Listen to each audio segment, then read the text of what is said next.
शुभम करोति मंगलम। प्रभु श्री राम की कृपा आप सभी पर बनी रहे। मैं रूपाली श्रीवास्तव आप सभी का हार्दिक स्वागत करती हूँ, अभिनंदन करती हूँ मेरे YouTube channel astro solution point और रूपाली श्रीवास्तव में। आप सभी स्वस्थ रहें, जीवन में सुख समृद्धि और सौभाग्य प्राप्त करें, ऐसी मेरी शुभकामना है। आप सभी को दिवाली की ढेर सारी शुभकामनाएं। माता लक्ष्मी का आशीर्वाद आपके जीवन पर बरसे, ऐसी मेरी कामना है। आज हम जिस विषय पे चर्चा करने वाले हैं वो है भाई दूज।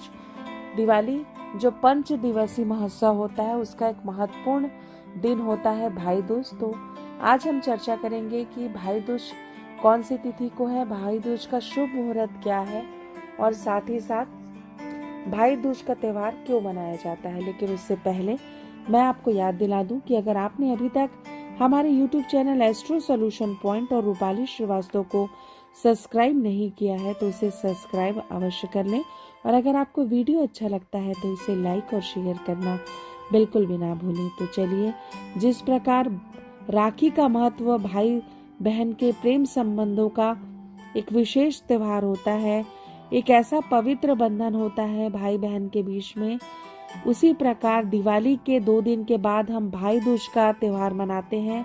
ये भी भाई बहन के पावन स्नेह और प्रेम का एक पर्व है, जिस दिन भाई को बहन अपने घर बुलाकर उसका तिलक करती है, उसके लंबी उम्र की कामना करती है, और भाई अपनी बहन की सुख समृद्धि की कामना करता है और उसे आशीष प्रदान करता है। गोवर्धन पूजा के अगले दिन भाई दूज का त्योहार मनाया जाता है। इसे यम द्वितीया भी कहते हैं। यम द्वितीया क्यों कहते हैं ये मैं आपको आगे बताऊंगी। तो चलिए, भाई दूज का त्योहार हम 6 नवंबर को मनाने जा रहे हैं।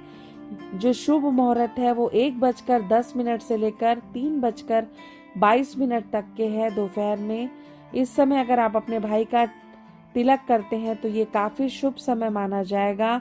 कुल जो मुहूर्त है पूजन का वो 2 घंटे 12 मिनट का है। इसमें आप अगर अपने भाई का तिलक करते हैं तो ये मुहूर्त काफी ही शुभ माना गया है। तो चलिए, हम आपको भाई दूज की पूजन विधि के बारे में बताते हैं। भाई दूज के पूजन विधि राखी की तरह होती है। इस बार भगवान से भगवान भाई दूज की पूजन विधि भी राखी की तरह होती है। इस दिन बहन अपने भाई का तिलक करती है, उसे अपने घर में बुलाकर भोजन कराती है और उसकी यह कामना होती है कि उसके भाई को वो हर संकट से बचाए।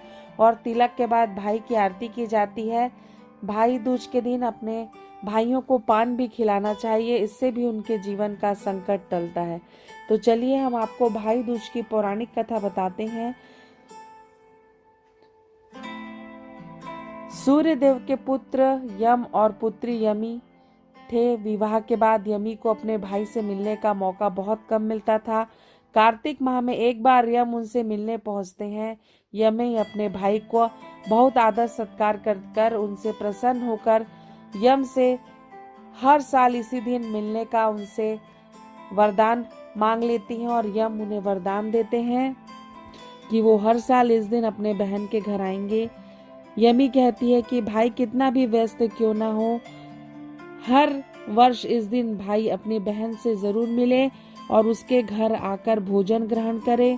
बहन अपने भाई को बुलाकर उसका तिलक कर उसकी आरती उतारकर उसे भोजन ग्रहण करवाती है, और भाई भी उसे आशीर्वाद प्रदान करता है कि उसके जीवन में उसका सौभाग्य सुख बढ़ता जाए, और वो उसे आशीर्वाद प्रदान करता है। इस प्रकार भाई बहन के ये पवित्र त्योहार में बहन अपने भाई की लंबी उम्र की कामना करती है, और ये कहा जाता है कि जो बहन इस दिन अपने भाई को अब उसका तिलक कर अपने घर में भोजन ग्रहण करवाती है, उसके भाई को कभी भी अकाल मृत्यु छू भी नहीं पाती।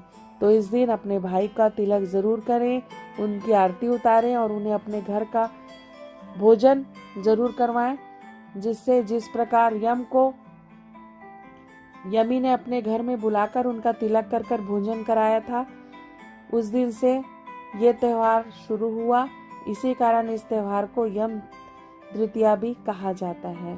तो अगर आपको हमारा ये वीडियो अच्छा लगा तो इसे लाइक और शेयर करना बिल्कुल भी नहीं भूलिएगा। साथ ही साथ अगर आप मुझसे पर्सनल अपॉइंटमेंट चाहते हैं तो आप स्क्रीन पर दिखाए हुए नंबरों पे कॉल कर मुझसे अपॉइंटमेंट ले सकते हैं। आप भाई बहनों के बीच प्रेम संबंध बना रहे, एक दूसरे का साथ और विश्वास जीवन भर आप लोगों के बीच में रहे, इन्हीं शुभकामनाओं के साथ आप सभी को दिवाली और भाई दूज की ढेर सारी शुभकामनाएं। नमस्कार।